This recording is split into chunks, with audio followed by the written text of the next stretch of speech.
This Week in Connecticut with Dennis House starts now. Greetings, everyone. I'm Dennis House. Straight ahead today, South American crime gangs, marijuana, and bears, all things police in the town of Avon have to deal with. We'll talk with the chief of police, Paul Melanson, and why infrastructure is an obstacle in the idyllic town of Madison. First Selectwoman Peggy Lyons joins me, plus artificial intelligence on the way to help kids at Connecticut Children's, and history made in the city of Meriden. First, for a small town of under 20,000 people, one Hartford suburb made national news in recent years for a dangerous international crime ring that targeted its residents. Avon also makes the local news frequently for intruders of another kind. Joining me now is the police chief of the great town of Avon, Paul Melanson. Chief Melanson, great to see you here today. Yeah, thank you for having me. Appreciate it. Well, good to see you here. So first question, because I know a lot of police chiefs are saying that it's difficult to hire nowadays because there's such a shortage of people going into the academy. I know the State Police Academy, which many towns use, has seen a decline in the number of people. How is it impacting you? So it's been, over the years, started a little bit before COVID. It has been really difficult, recruitment and retention, right? Two parts, because there are some officers who are becoming police officers, staying in it for 3, 4 years, 5 years, and deciding it's not for them and leaving the field, which in the past, you know, I've been doing this about 35 years. That really didn't happen in the past, and we're seeing it more. But it has been, it's not just a state of Connecticut problem. It's a national and international problem. When we go to conferences, we hear it from Canada to Europe.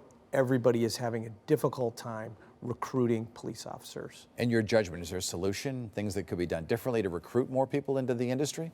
So we've really focused on our advertising. I think, you know, a little bit post-COVID, in the U.S., obviously with the George Floyd incident, it was difficult, very difficult to recruit police officers. I think, you know, we've been trying to do some advertising to show them that really it is a truly rewarding and professional career and endeavor that people can take. So trying to go to the colleges to get people interested at a younger age and really getting people involved and getting the word out there that it is a career that they should consider. You've seen the stories on television, attacks on police officers across the country, and it's extremely difficult. We had one this week where in the town of Morris, state police troopers say that rocks were thrown at them by a suspect. How do you prepare yourself to go in, when you get a call and your officers get a call, hey, there's something going on at this house, what do you do to walk in there and be safe? Yeah, so the first thing is training, right? And making sure that we have the appropriate training, the equipment to be able to do that job as safely as possible. So really, I mean, those instances occur, right? There's violence that occurs. The reality of it is the great majority of a police officer's career, right, is not dealing with those issues, right? And so we deal with a lot of things, from sick calls to car accidents to, you know, people with flat tires that you can help. So really it's that ability. There obviously are times when there are stressful instances, and we've had officers here in Connecticut killed, Yes. and even recently.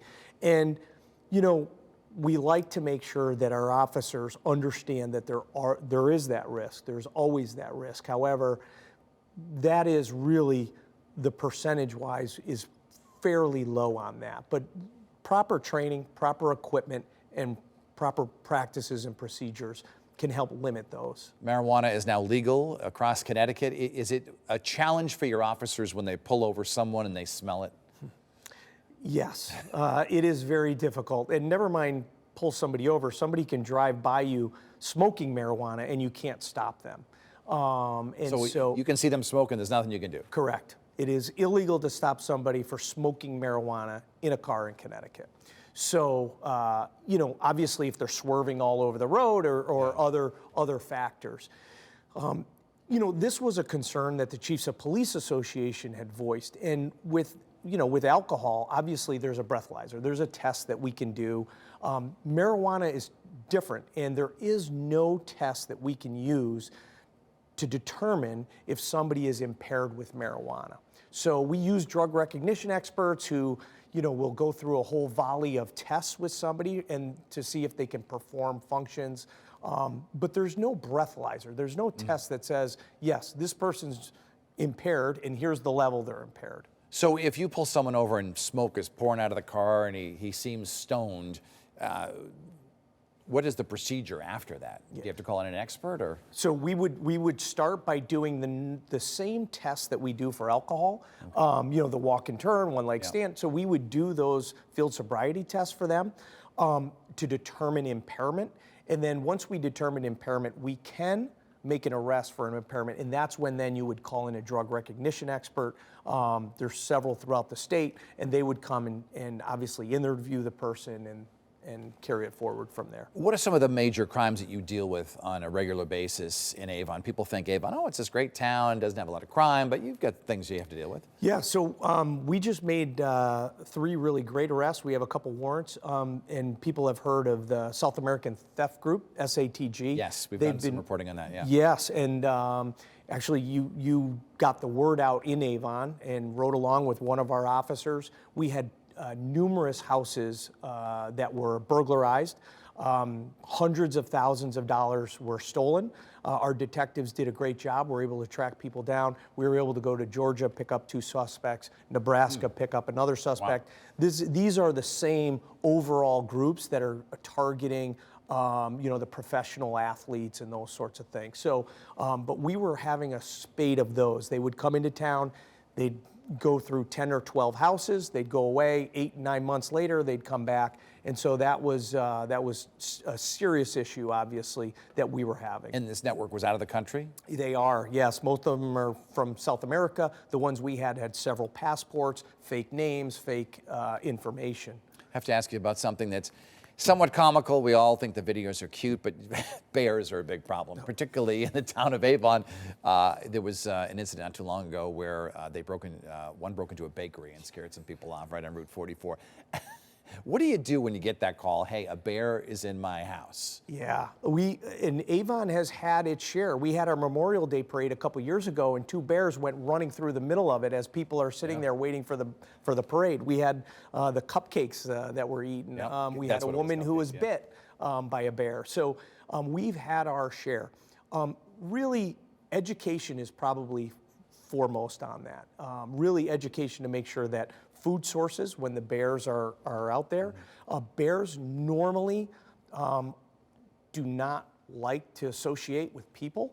However, they've become more and more comfortable the more and more the bears, and we have people who actually feed the bears. They'll leave out bird seed, they'll put out old donuts or something for the bears, and attracting the bears, and then the bears become desensitized towards people. So, you know, that becomes an issue. Can they be ticketed for that if they do that? Because isn't it illegal to feed a bear? So there's town ordinance on that. It's not a state law. Okay. Each town has an ordinance on that, whether you can, and they won't allow bird feeders and those sorts of things during certain parts of the year, because obviously that's when the bears are looking for them. And does Avon have an ordinance yet? Yes. Okay, so you could ticket someone, yes. So that is definitely illegal. All right, have you had any personally any close calls with bears yourself? Oh, I've had numerous close calls with bears, yes. As a matter of fact, at the Memorial Day parade we were talking about, we had to keep the bear at bay while they kept the parade and the speeches going on. So we were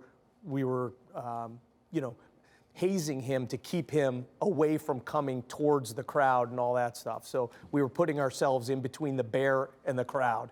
Well, they're coming out of hibernation, so we'll be seeing more of them. Is it getting worse, like year by year? Yes, it definitely is. Would you favor a bear hunt at all? If your lawmaker said, hey, Chief, what should I do? You know, I've been asked that question, and I say I leave that up to the experts, and the experts to me are the environmental, DEEP, and they do encourage a bear hunt. So, I don't have a personal opinion on it, but I do listen to them, and they're biologists who study this, and having been with them and worked with them on a lot of these bear issues, they do, and so I don't have a personal opinion, but I do agree with them.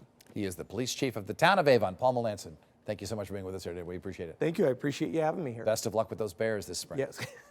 Thank you. When we come back, the leader of a popular beach town.